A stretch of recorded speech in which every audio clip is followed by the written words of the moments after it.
Welcome to the Divine Revelations channel. Here you'll find numerous fascinating biblical insights that will help you better understand spiritual truth. Don't forget to subscribe and stay with us. There are a lot of interesting content ahead.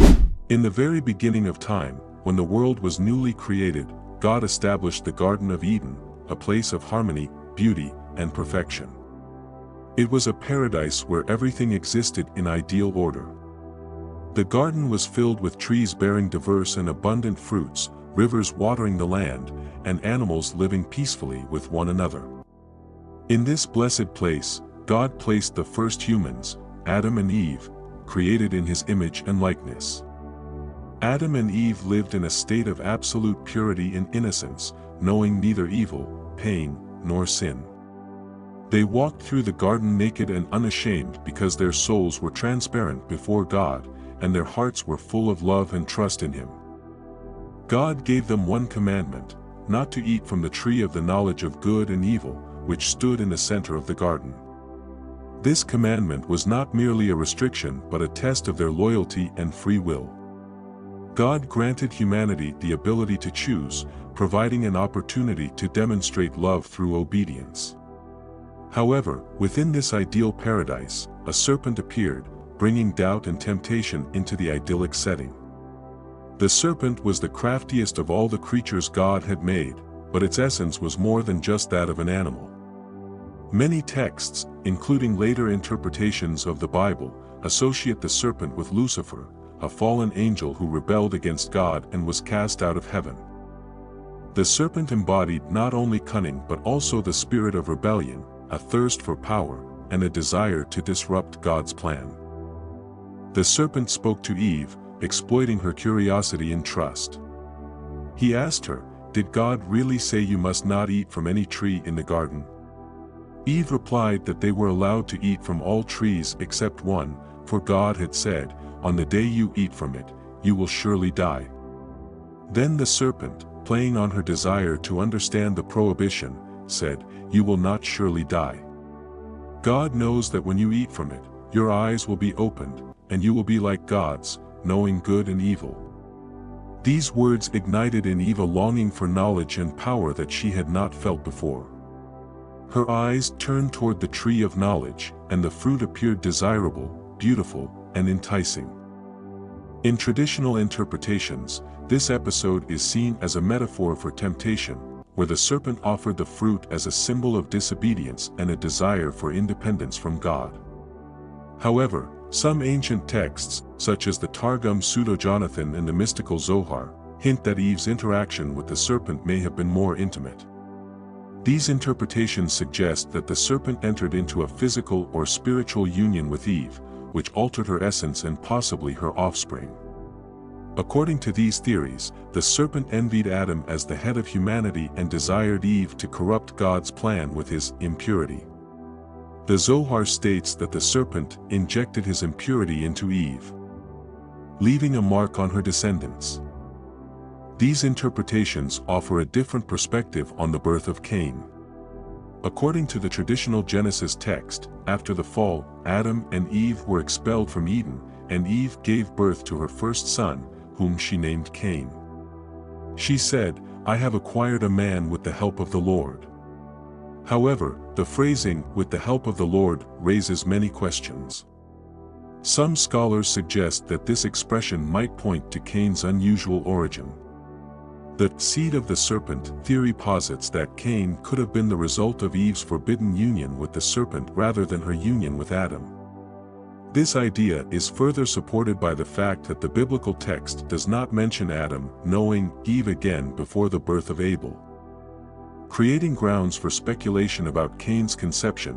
If this story is viewed through the lens of the seed of the serpent theory, Cain was not merely the first human born after the expulsion from Eden but the bearer of the serpent's legacy, a symbol of rebellion, temptation, and knowledge gained outside of God's will. His life and actions might reflect this dual heritage, which manifested in his jealousy, anger, and eventual murder of his brother. This interpretation adds depth to the biblical narrative, emphasizing that the evil introduced into the world through the fall is not merely an external force but something that can be embedded in human nature itself, the story of Eve and the serpent. Whether taken literally or symbolically, remains a powerful narrative about how the desire for knowledge and power can lead to destructive consequences. It is a story of how temptation, appearing alluring and desirable, can open the door to evil that changes not only an individual's life but also the destiny of their descendants. The question of Cain's origin remains unanswered, but it compels us to reflect on the depth of human nature, its connection to the spiritual realm, and the significance of obedience to God's will. The story of Cain's origin has long raised numerous questions, and various texts and interpretations have proposed theories that add new dimensions to it. One such theory is the hypothesis that Cain was the seed of the serpent, meaning he was not Adam's son but the result of a forbidden relationship between Eve and the serpent. This idea is based on an analysis of biblical texts as well as ancient sources such as the Targum Pseudo-Jonathan and the mystical work Zohar. The Targum Pseudo-Jonathan is an Aramaic paraphrase of the Bible that often supplements the text with commentary revealing deeper meanings. In this text, it is mentioned that the serpent not only tempted Eve with words but also felt envy and lust toward her, seeking to dominate her. This suggestion gives grounds to believe that the interaction between the serpent and Eve could have been not only spiritual but also physical. In the Zohar, the primary book of Jewish mysticism, it is stated that the serpent injected his impurity into Eve. This phrasing opens up space for interpretation. The impurity could symbolize spiritual influence but may also imply a deeper connection, one that left a mark on her offspring. According to these texts, the result of this union could have been Cain, whose character and actions reflect a conflict between God's plan and the serpent's influence. The biblical text in Genesis 4 verse 1 also serves as a foundation for this discussion. It states, "Now Adam knew his wife Eve, and she conceived and bore Cain, and said, I have acquired a man with the help of the Lord." At first glance, this phrasing seems straightforward, but deeper analysis reveals its ambiguity. Eve says that she acquired a man with the help of the Lord. The original Hebrew text uses the word mi'iti, which can be translated as from or with the help of. Traditional interpretations suggest that Eve was thanking God for the gift of life. However, some scholars point out that this phrasing might hint at Cain's unusual origin, especially when considering the seed of the serpent theory. Notably, her words do not directly mention Adam, which makes them even more enigmatic. Furthermore, an intriguing detail is found in Genesis 4 verse 2, where the birth of the second son, Abel, is described. The text does not state that Adam knew Eve again. This omission has given rise to the theory that Cain and Abel might have been twins. According to the rare phenomenon known as heteropaternal superfecundation, twins can have different fathers. This phenomenon occurs when two eggs are fertilized during separate instances of conception by different men. If this theory is applied to the story of Cain and Abel, it could be suggested that Cain was conceived by the serpent and Abel by Adam. This would explain the stark differences in their characters and destinies. Another argument supporting the seed of the serpent theory is found in the events of Cain's life. He is described as a person whose nature was at odds with God's design. His offering was rejected by God, and his anger and jealousy led to the murder of his brother. These actions can be interpreted as manifestations of the serpent's legacy, symbolizing rebellion, pride, and destruction. If Cain was indeed the serpent's offspring, his actions reflect the struggle between the inheritance of evil and the exercise of free will. Thus, the combination of texts from the Targum Pseudo-Jonathan, the Zohar, and an analysis of the biblical narrative provides deeper insight into Cain's story and its possible subtext. The seed of the serpent theory remains controversial and lacks direct confirmation in canonical texts, but it offers rich ground for reflection on the nature of evil, the fall, and how inheritance can influence human choices. Cain, as a figure born into this conflict, becomes a symbol of that part of humanity that struggles with the pull of evil embedded in human nature itself. When Adam and Eve left the Garden of Eden, their lives became filled with toil and struggle. They began to settle the land, subduing it as the Lord had commanded. In time, they had children. Their firstborn was Cain, and shortly after came their second son, Abel. These two brothers grew up side by side, but their paths and chosen vocations diverged significantly, reflecting deep differences in their characters and perhaps their very nature. Cain became a farmer, while Abel became a shepherd, and these professions were not merely different forms of labor but also symbolic of their inner worlds. Cain, as a farmer, was closely tied to the earth, which had been cursed after the fall. God had told Adam, "Cursed is the ground because of you, through painful toil you will eat food from it all the days of your life. It will produce thorns and thistles for you." Cain's connection to the cursed earth symbolized his own alienation from God. His work required persistence, strength, and a constant battle with the natural difficulties brought about by sin.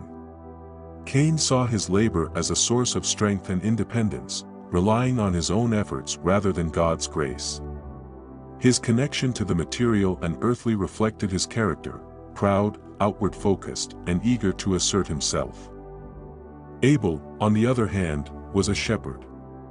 His livelihood depended not only on his labor but also on God's blessings. He tended flocks, trusting that God would provide pastures and protect his animals. His work was marked by care, patience, and trust. Unlike Cain, Abel lived in constant interaction with living beings, which brought him closer to the spiritual and a sense of dependence on God's will. His life was a reflection of humility and devotion to the Creator. When the time came to bring offerings to the Lord, each brother presented the fruits of his labor. Cain brought fruits of the earth, likely gathered from the harvest he had cultivated with his own hands. However, many commentators suggest that his gift was formal, lacking true humility and sincerity. Perhaps he did not choose the best of his produce or offered it as a mere ritual rather than an expression of gratitude. Abel, in contrast, brought the firstborn and the best of his flock.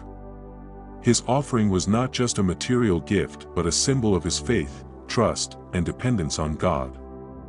As stated in Hebrews 11 verse 4, by faith Abel brought God a better offering than Cain did. God looked with favor upon Abel's offering but rejected Cain's. This moment became a turning point in the brothers' lives.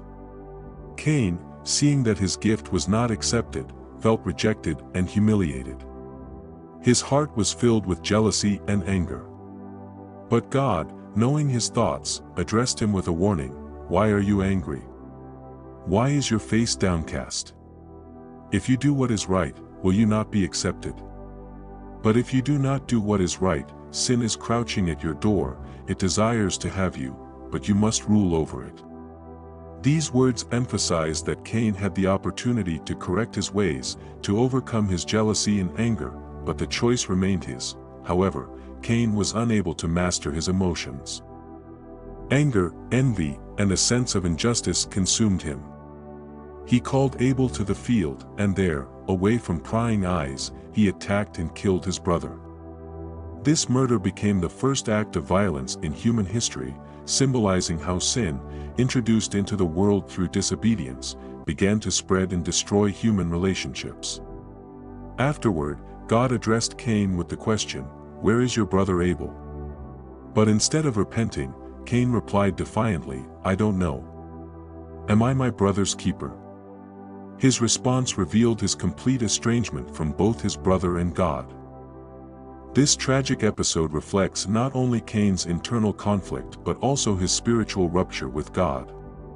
Some researchers suggest that this rupture could be tied to Cain's serpentine nature, if we accept the theory that he was a descendant of the serpent.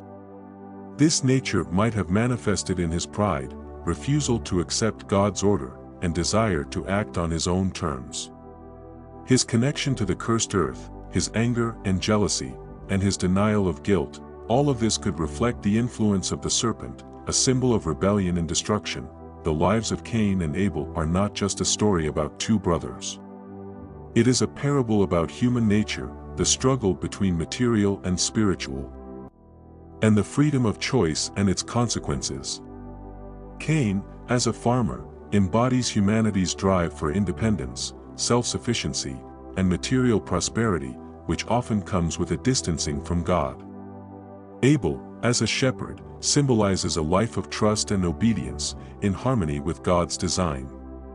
Their story reminds us that every person stands at a crossroads between these two paths, and the choices we make determine our destiny. Dear friends, I made a bet with my wife that by New Year's, I will have 1,000 subscribers. If I lose the bet, she will wash dishes for the entire next year. Have mercy on my wife, subscribe to the channel.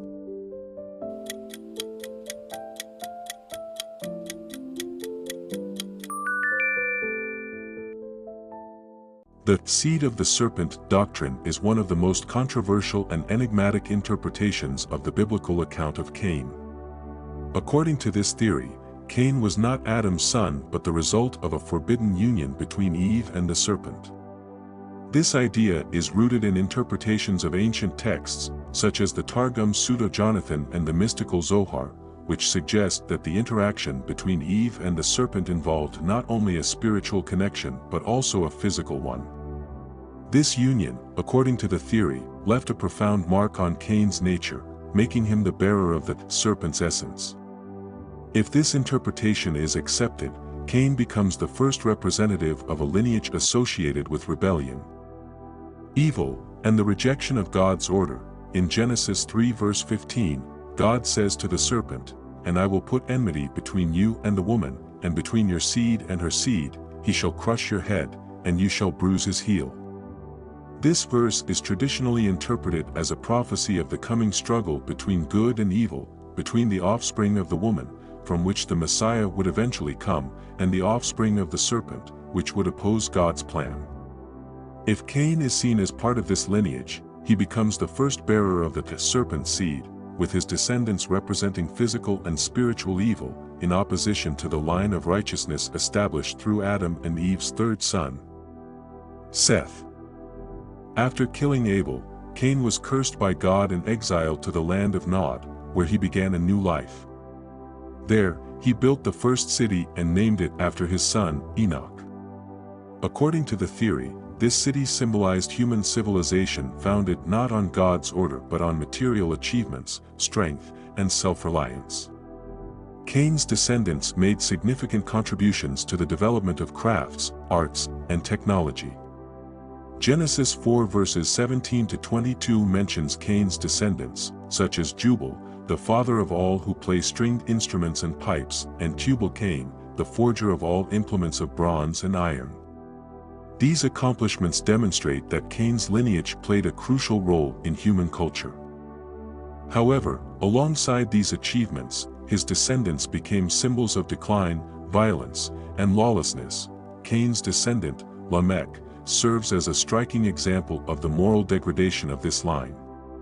In Genesis 4 verses 23 to 24, he boasts about his murders, saying, "I have killed a man for wounding me, a young man for injuring me." If Cain is avenged 7 times, then Lamech 77 times. These words highlight that Cain's line became increasingly associated with violence, vengeance, and the rejection of God's order. The serpent's lineage thus represents those who oppose God, live for their own purposes, and rely on their own strength. In contrast, Adam's line through Seth is associated with righteousness, devotion to God, and the desire to restore the relationship with the Creator. After Abel's death, Eve gave birth to a third son, Seth, and said, "God has granted me another seed in place of Abel, since Cain killed him." Seth's line, unlike Cain's, became linked with prayer and calling upon God. Genesis 4 verse 26 states, "At that time people began to call on the name of the Lord." Seth's descendants carried forward God's purpose, and among them was Noah, who found favor in God's eyes and was saved during the flood, This contrast between Cain's and Seth's line serves not only as a historical account but also as a symbolic representation of the eternal struggle between good and evil, between spiritual life and material pride. Cain's lineage, according to the theory, represents those who inherit the serpent's nature, characterized by pride, a thirst for power, and independence from God. They strive to build civilizations and achieve greatness, but do so without God's blessing, leading to decay and destruction. Seth's lineage, on the other hand, embodies righteousness, the pursuit of harmony with God, and faithfulness to his plan. The seed of the serpent doctrine also underscores that the conflict between good and evil is not confined to external circumstances but is rooted in human nature itself. Cain's descendants symbolize those who succumb to sin without striving to resist it, while Seth's descendants reflect those who seek God's will despite temptations. This conflict has continued throughout human history, reminding us that every individual must choose between these two paths. The story of Cain and his descendants invites reflection on how inheritance and human choices shape one's life and the lives of future generations. The seed of the serpent theory offers a profound allegory, illustrating that evil has its roots both in human nature and in individual decisions.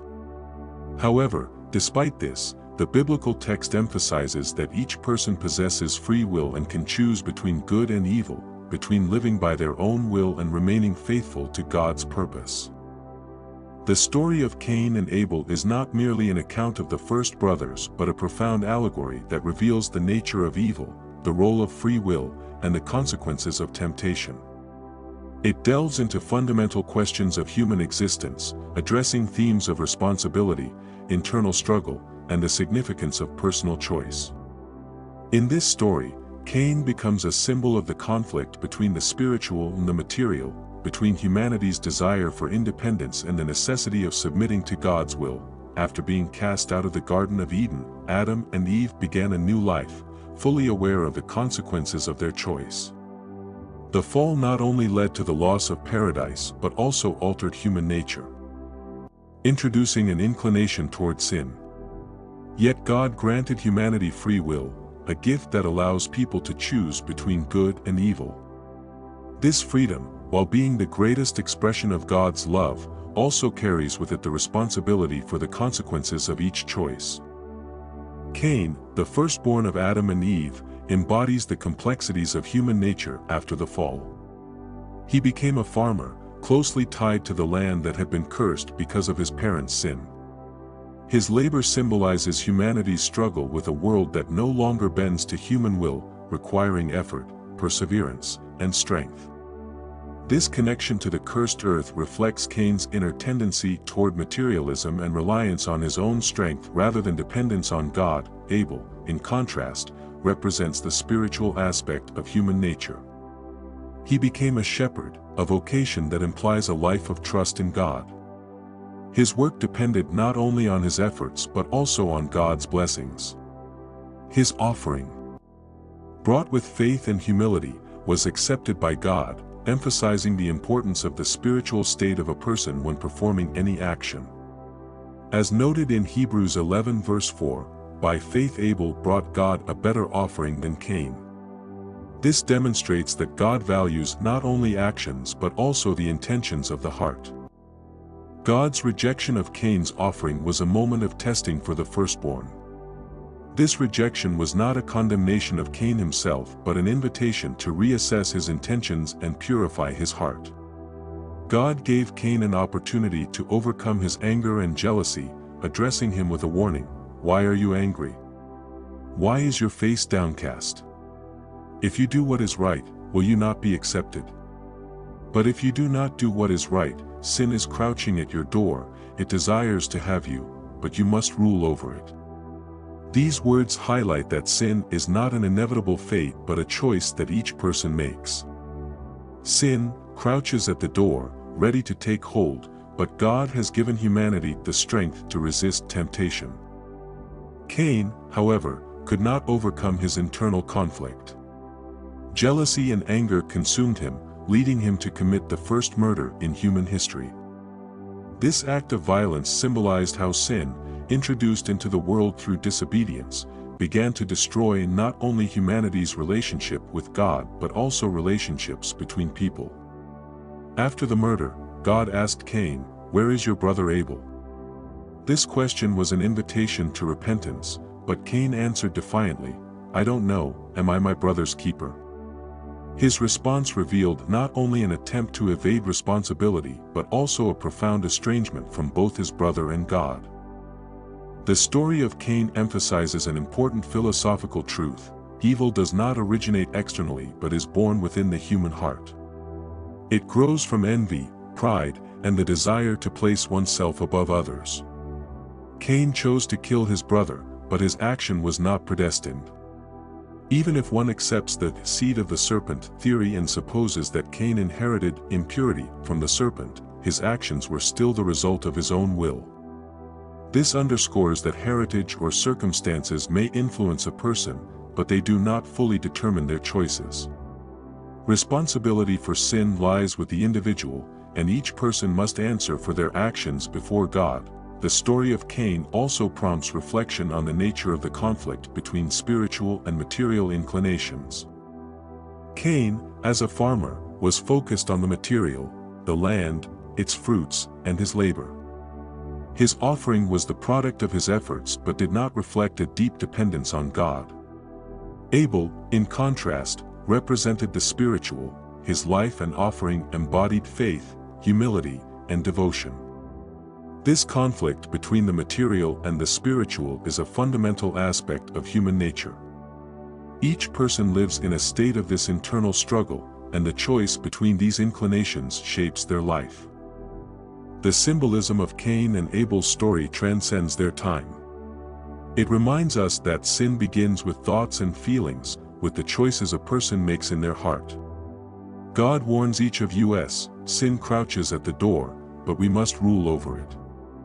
This is a reminder that free will is not given to justify mistakes but to make the right choices, even when it is difficult. Cain serves as an example of the destructive consequences of choices made under the influence of jealousy and anger.